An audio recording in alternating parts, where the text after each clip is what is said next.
Sejam bem-vindos mais uma vez ao canal Umbanda, falando de coração para corações. E hoje o tema desse vídeo é como as entidades me escolhem, ou como as entidades nos escolhem. Antes da gente entrar no assunto, eu peço para que vocês se inscrevam. Acharam que ia passar, né? Se inscreva no nosso canal, ative o sininho, dê o seu like e quando terminar o vídeo você vai decidir se você compartilha ou não, tá bom? Mas eu tenho certeza que vocês também conhecem muita gente aí que está precisando saber desse assunto, tá? Então vamos lá. Como as entidades nos escolhem? Por que a mãe trouxe esse tema? Durante a semana, já falei para vocês que minha profissão não é mãe de santo, né? Eu trabalho também, tá? E mesmo no meu trabalho, às vezes durante o dia, eu recebo muitas mensagens. E com isso, a gente tira a dúvida de algumas pessoas.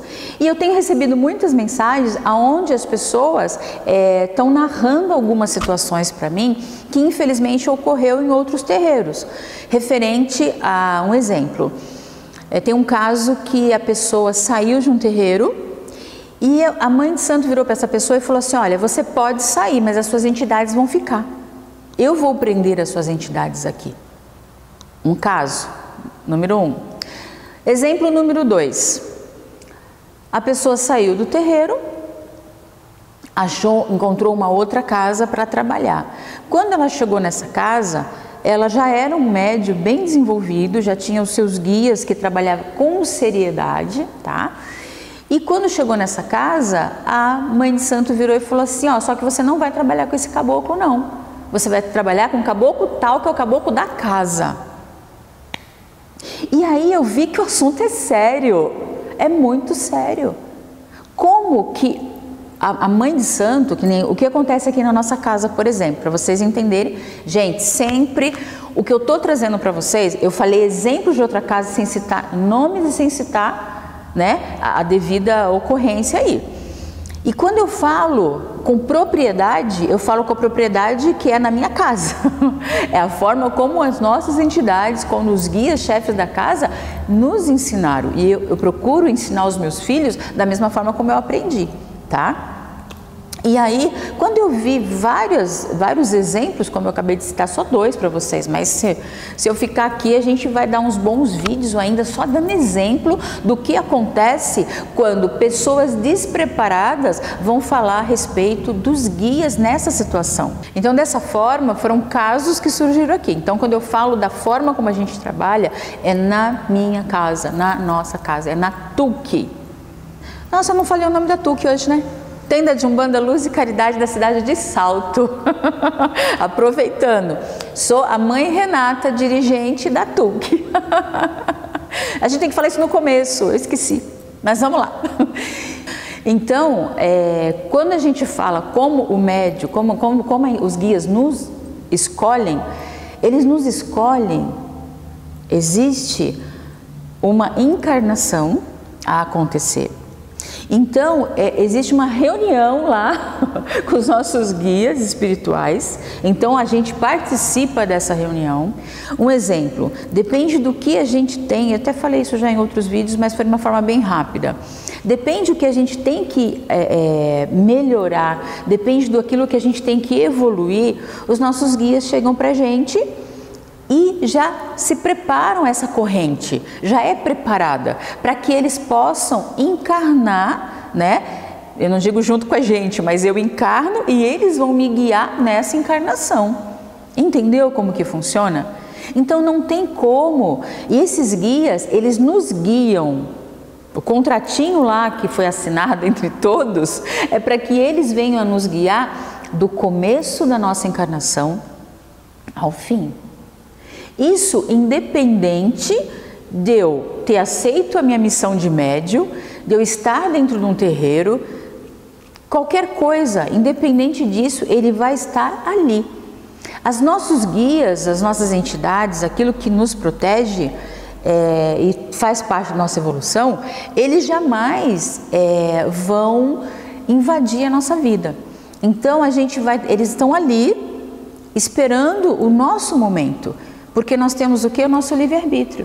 Então eles estão esperando o momento com que a gente realmente aceite esse compromisso, abrace esse compromisso. E não é de uma hora para outra. Não, a gente esquece do contratinho que a gente assinou. Já falei isso aqui também. Então, a partir daí, eles começam a mostrar algum caminho, trazer situações aonde o nosso espírito começa a ser encaminhado para o momento aonde a gente assinou o contratinho. E sempre o livre-arbítrio vai estar com a gente. A mãe já falou sobre o desenvolver ou não desenvolver a nossa mediunidade. Espera aí, se eu vim com esse dom agora nessa encarnação, gente, vamos aproveitar e fazer o que tem que ser feito. Isso é para o nosso próprio bem. Não tem ninguém impondo. Isso, a gente dá muito trabalho para as entidades. A gente dá muito trabalho para os nossos guias. Né? Você acha que eles têm interesse nesse sentido de que, porque o meu guia quer que eu trabalhe, porque o meu guia... Não, não são eles que têm que querer. É a gente que tem que aceitar e querer cumprir a nossa missão, cumprir o nosso contratinho. Então, para os guias, eles estão ali. E sempre, guia não tem tristeza, guia não fica chateado com a gente, guia não fica bravo com a gente, não fica. E isso é uma outra das coisas que acontece em alguns terreiros. Pai de santo ou mãe de santo brigar diante de uma assistência, chamar atenção, dizendo que é o guia que está fazendo isso, não é. E se alguém falar que é, manda vir falar com a mãe Renata. Porque não é. Aí eu quero que o guia do lado da pessoa fale para mim que é ele que está brigando. Aí eu respeito o guia. Aí eu posso até começar a mudar a forma como eu vejo a espiritualidade. Os guias, eles são altamente evoluídos, são luz. Então eles não são bronca, eles não são raiva, eles não são mágoa, eles não são tristeza. Isso são sentimentos do ser humano. Então um guia não vai ficar bravo com a gente, não vai ficar triste com a gente. É o ser humano que apronta.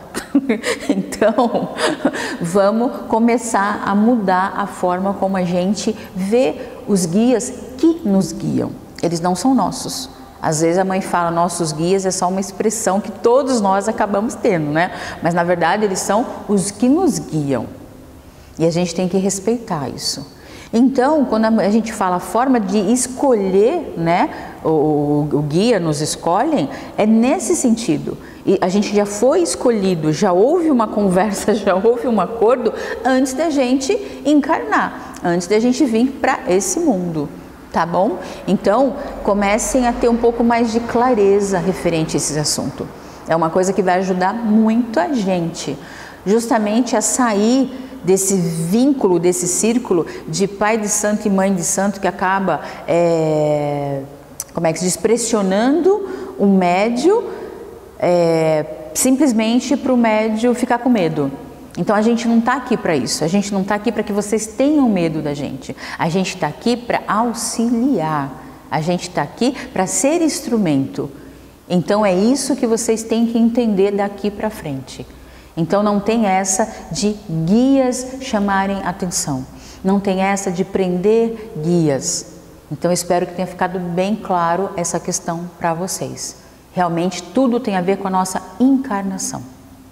O máximo que pode acontecer, aliás, mínimo, né, que pode acontecer, é vocês estarem... Aconteceu isso muito com meus filhos, antes da gente se conhecer. Estar num local... Não tinha mais o guia, não tinha, infelizmente, por conta do dirigente. Quando o dirigente se perde, a luz se perde. Porque o trabalho que a gente tem que fazer aqui, no nosso terreiro, antes de iniciar um trabalho, não é no dia do trabalho. A gente trabalha dentro da casa santa durante 7 dias. E a gira na nossa casa é uma vez na semana. Então, se a gente não tem esse cuidado, se a gente não tem essa responsabilidade, se a gente é um pai de santo, uma mãe de santo que não está preocupada em vestir o branco lá fora, automaticamente a nossa energia, ela se perde. De luz, ela vai virar trevas.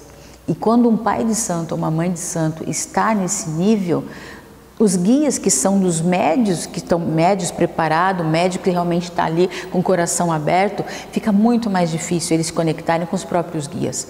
E aí acaba que acontece muito de espíritos zombeteiros se fazerem presente dizendo que são os guias. E aí é onde começa, dentro de um trabalho, a se pedir coisas absurdas, a pedir valores absurdos. Então, hoje, os meus filhos de santo, é muito difícil eles, como a mãe já explicou no começo, né, eu estava trabalhando com eles para que cada um fosse procurar uma casa. E é tão difícil quando você está, né, você está na luz, você começa a entender um pouquinho mais do que é o mundo espiritual, fica muito mais difícil você cair nessas armadilhas, né? E referente a isso, a gente está minando a fé das pessoas. Então, esses pais de santo, essas mães de santo, esse dirigente, não é só, eu estou falando da nossa religião, mas a gente sabe que isso não acontece só na nossa religião, acontece de uma forma geral. Em todas as religiões tem pessoas assim. E com isso vai minando a fé. Aí a gente escuta diariamente pessoas falando, porque brincou com a fé, então a pessoa se recolhe no seu mundo. E não, a gente tem que auxiliar essas pessoas, a gente tem que ajudar a reviver essa fé. Tá bom?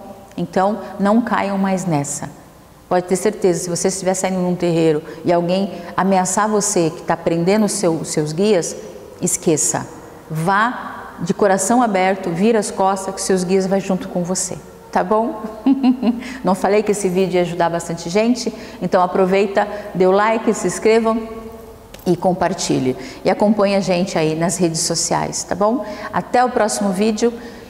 Umbanda falando de coração para corações. Até!